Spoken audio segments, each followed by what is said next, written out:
Assalamualaikum warahmatullahi wabarakatuh.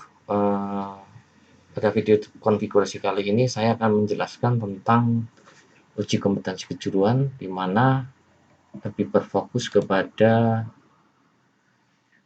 paket 2, ya. Kita lebih fokus kepada paket 2, dengan beban tugas adalah membuat rancang bangun jaringan berbasis kabel, nirkabel dengan VLAN dan routing. Nah, yang perlu diperhatikan, kita harus melihat dulu gambar topologi dan peralatannya. Jadi kita cek gambar topologinya. Ini adalah gambar topologinya. Nah, ada dua pekerjaan besar sebetulnya, ada dua router, tapi masing-masing router ini akan berbeda. Nah, kita sudah lihat topologi, tapi kita harus perhatikan di sini untuk peralatannya.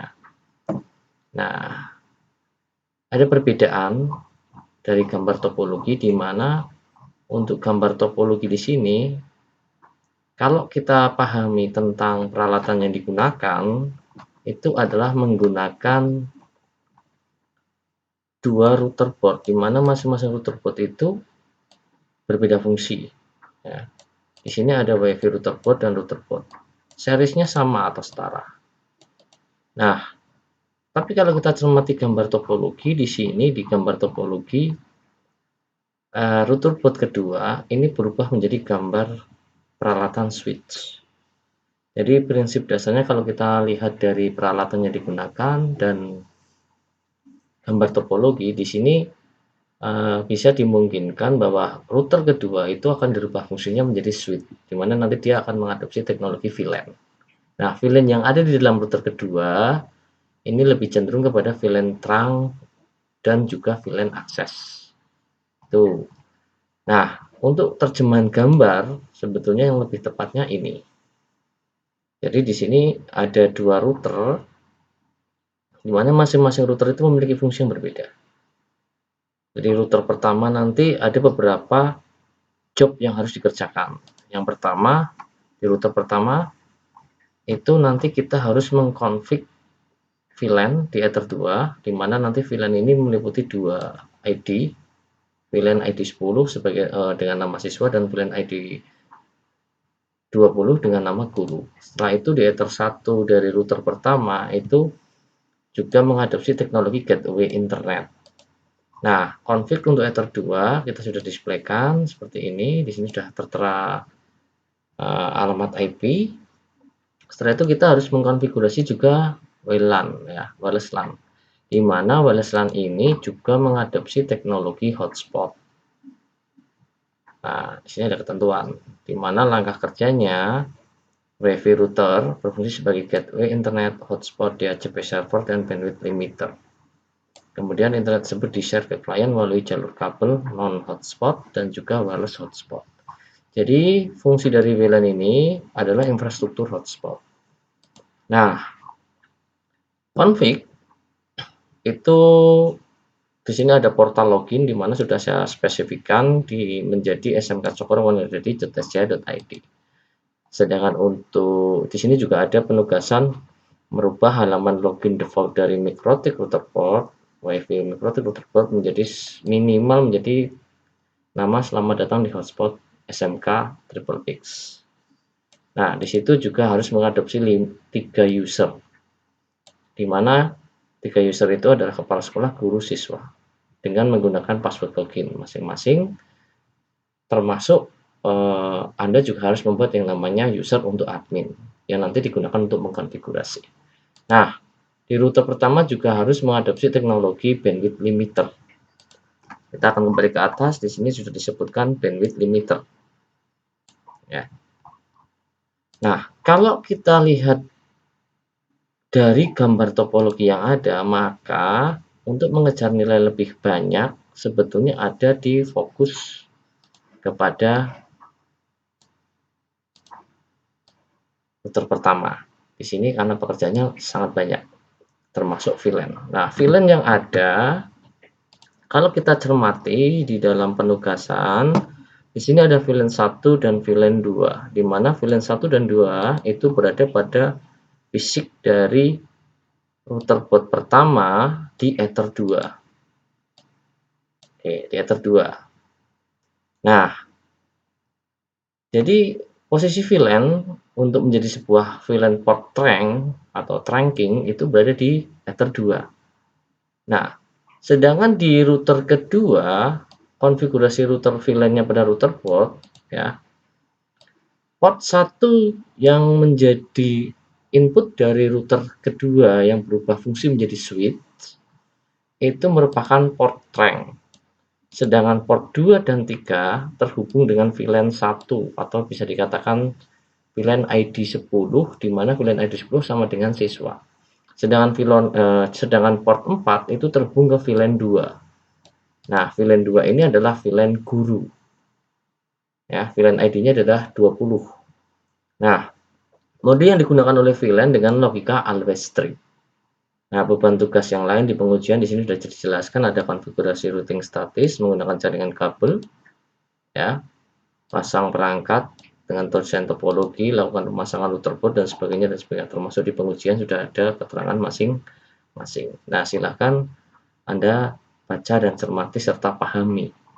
Oke, sekarang untuk beban pekerjaan kita akan fokus kepada jadi kalau misalkan ini kita bagi dalam 2 job pekerjaan, di sini ada job pertama, di mana beban pekerjaannya sampai wireless dan konfig VLAN utama untuk menjadi trunk, ya. Nah, setelah itu kita fokus kepada pekerjaan kedua, yaitu yang berkaitan dengan router kedua, di mana port satunya ini harus kita memberikan logika merubah fungsi dari router menjadi sebuah switch, ya, dan mengadopsi teknologi trunk serta mengadopsi dua VLAN akses, termasuk di dalamnya ada logika always strict. Dan catatan penting, masing-masing end device atau klien itu harus terkoneksi ke internet. Ingat di sini konfigurasinya tidak ada di HCP karena di HCP berasal dari sentral, ya, router pertama. Oke, sekarang kita masuk ke pembahasan yang sebenarnya, yaitu ada di posisi pekerjaan pertama, yaitu router port pertama. Nah, langkah kerja, silahkan Anda config mulai dari default konfigurasi di router pertama. Nah, caranya pasang eh, kabel lokal menuju ke master slave. Dalam hal ini master slave adalah ada di posisi Ether 2. Ingat, catatan penting di Ether 2 nanti akan mengadopsi teknologi VLAN, di mana secara physically Ether 2 itu tidak akan memiliki alamat IP. Karena alamat IP ini nanti kita harus membuat VLAN di dalam Ether 2, di mana alamat IP ini akan digunakan untuk VLAN 1 dan VLAN 2. Ya. Oke. Langkah pertama kita pasang kabel lokal di Ether 2 dan pastikan laptop yang kita gunakan atau PC yang kita gunakan di lokal area tidak terdapat alamat IP address. Jadi silahkan Anda kosongkan terlebih dahulu. Setelah itu Anda oke, pasang kabel lokal di Ether 2. Nah, akan terjadi proses identifying dengan misalkan sudah terkoneksi sempurna akan keluar tanda seru. Nah, tanda seru ini sebetulnya tidak error, ya, tapi ini adalah keterangan bahwa ini tidak mengandung akses internet atau no internet access.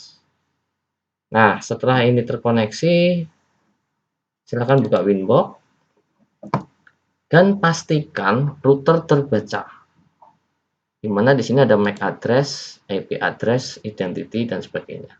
Nah, by default dari sebuah peralatan router mikrotik yang masih fresh, itu masih menggunakan scripting bawaan dari mikrotik.com atau vendor mikrotik, yaitu nanti ketika ciri utamanya adalah di situ ada indikasi IP menggunakan 192.168.88.1 prefix 24. Itu cirinya.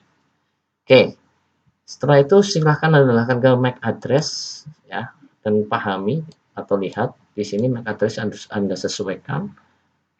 Setelah itu karena ini masih fresh, masih scripting asli dari Mikrotik, maka silakan Anda koneksikan.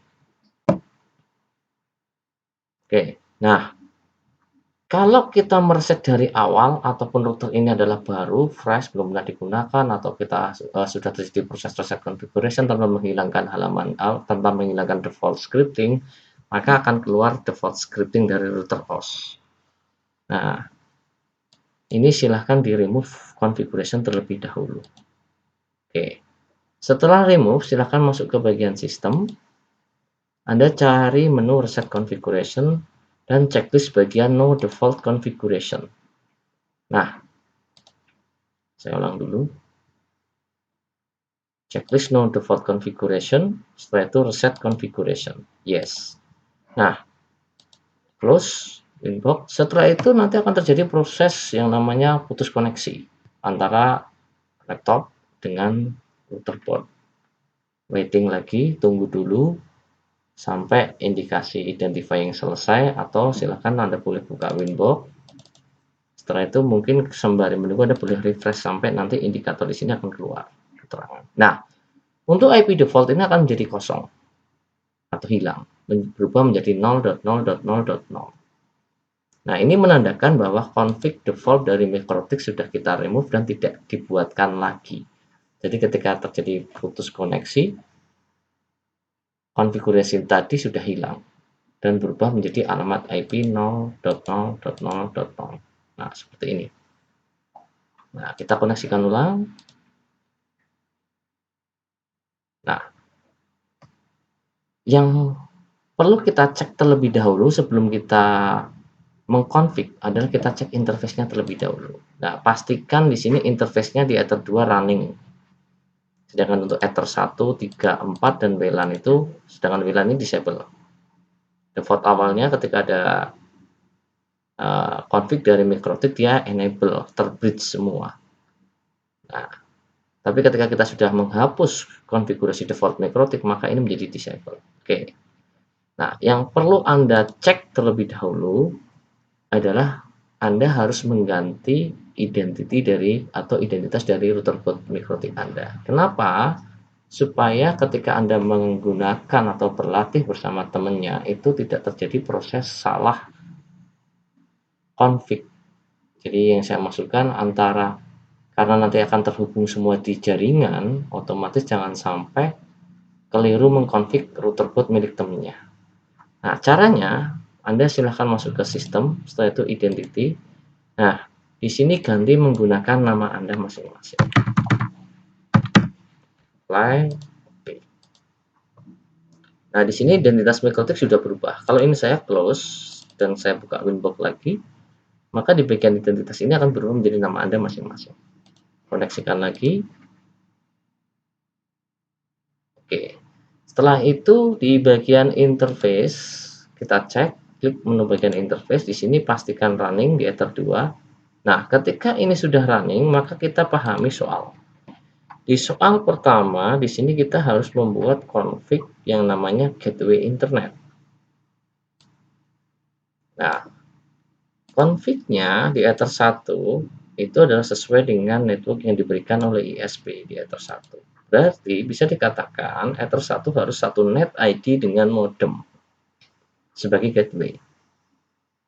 Satu net ID, beda host ya. Oke, nah di sini di penugasan kita sebenarnya menggunakan routing statis untuk mengalirkan jaringan kabel dengan catatan ya, di gateway kita juga harus mindsetnya adalah statis sebetulnya. Tapi sebetulnya ketika kita menggunakan satu fasilitas dari Mikrotik, yaitu adalah gateway. Bukan gateway. Di HCP client, maka otomatis kita hanya merequest IP yang nantinya status dari Mikrotik kita di router pertama yang kita config itu adalah merupakan klien dari modem atau gateway. Nah, caranya kita pasang kabel yang searah atau sejalur dengan modem atau gateway di Ether 1.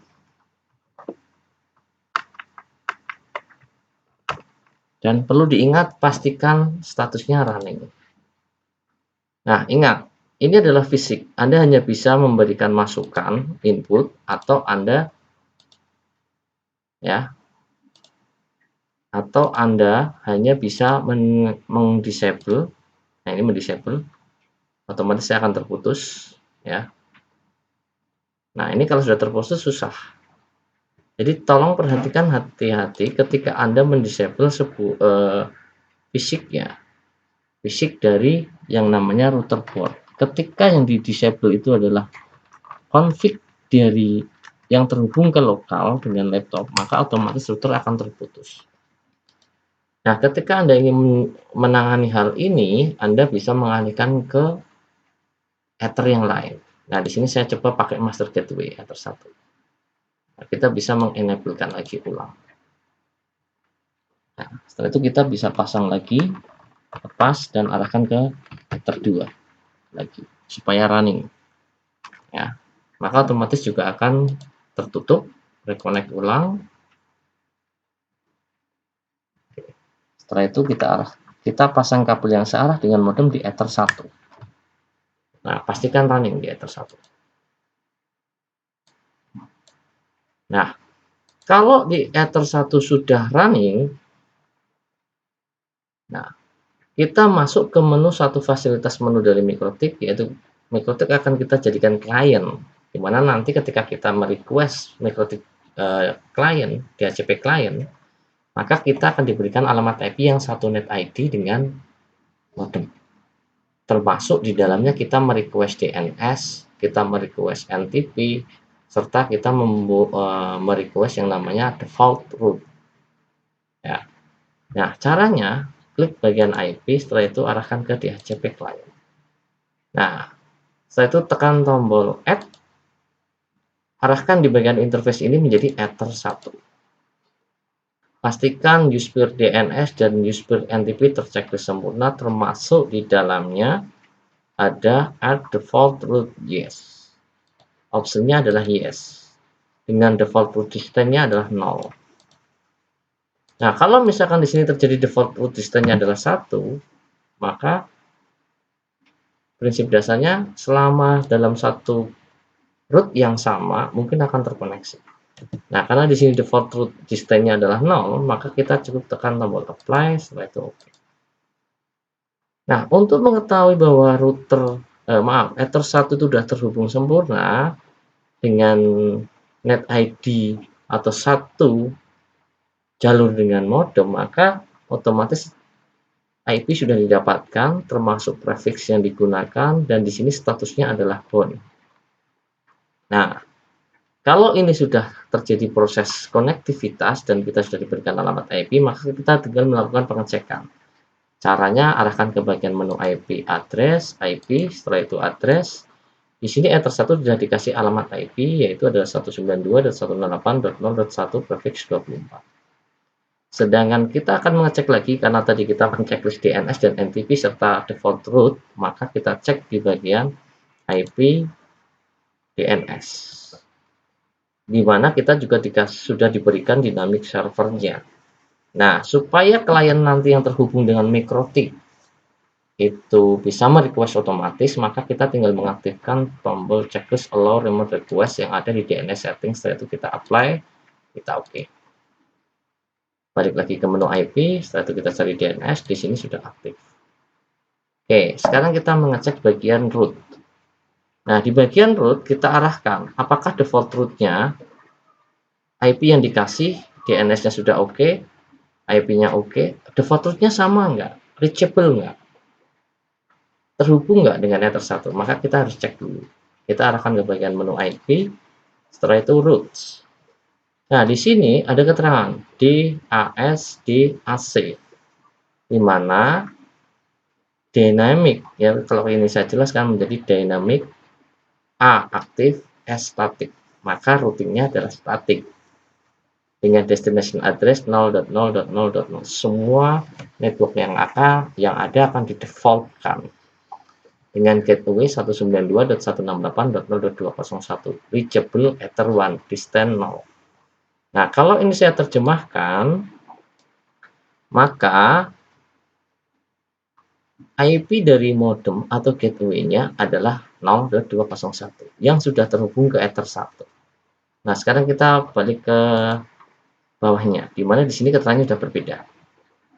D, dynamic, A, aktif, C, connected. Kenapa dikatakan di sini C? Karena di sini sudah terhubung dengan gateway. Dengan distance 0, ref source-nya atau alamat IP-nya adalah 192.168.0.1. Satu net ID dengan gateway. Oke, untuk lebih jelas, maka kita lakukan pengujian ICMP. Nah, dengan mengaktifkan tombol atau menu New Terminal. Di mode teks, kita lakukan pengujian ICMP menggunakan perintah ping. Ping yang pertama atau pengujian yang pertama, konektivitas, itu kita harus menguji alamat IP dari gateway atau modem.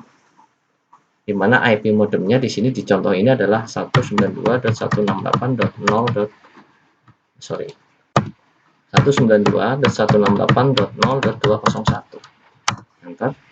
Dan ini sudah terjadi proses konektivitas atau time to live-nya sudah berjalan. Tidak ada indikator destination host unreachable atau request time on. Berarti sudah terhubung. Nah, di langkah yang kedua, harusnya ketika ini sudah bisa menghubungi modem atau gateway, maka otomatis sudah tersambung ke cloud atau internet. Dengan cara bagaimana kita mengeceknya? Maka kita tinggal cek dengan menggunakan ping langsung saja dengan host google.com. Kalau ini reply berarti mikrotik kita sudah terhubung ke akses internet melewati gateway atau modem. Oke, di sini reply. Nah, di sini kita sudah menyelesaikan tugas gateway internet. Hanya gateway internet ini masih berada pada router pertama, belum sampai dengan tingkat klien. Ya, belum sampai dengan tingkat klien.